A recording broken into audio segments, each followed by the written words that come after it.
قل إنما أنا منذر وما من إله إلا الله الواحد القهار.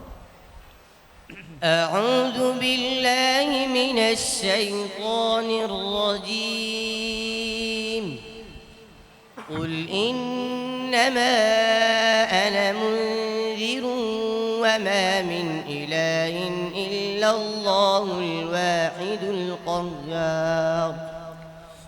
رب السماوات والأرض وما بينهما العزيز الغفار.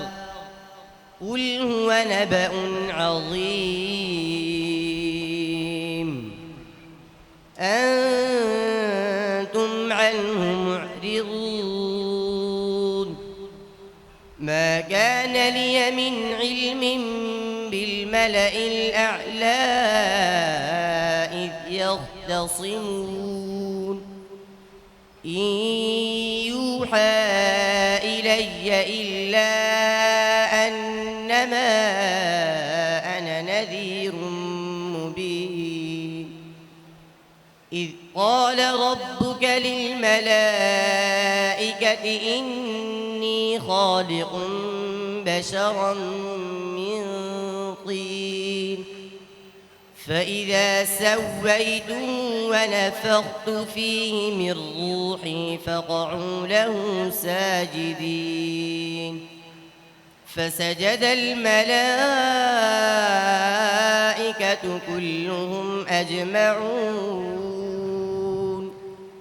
إلا إبليس استكبر وكان من الكافرين. قال أنا خير منه خلقتني من إلا إبليس استكبر وكان من الكافرين. قال يا إبليس ما منعك أن تسجد لما خلقت بيدي أستكبرت أم كنت من العالين؟ قال أنا خير منه خلقتني من نار وخلقته من طين. قال فاخرج منها فإنك رجيم وإن عليك لعنتي إلى يوم الدين. جزاك الله. صدق الله العظيم.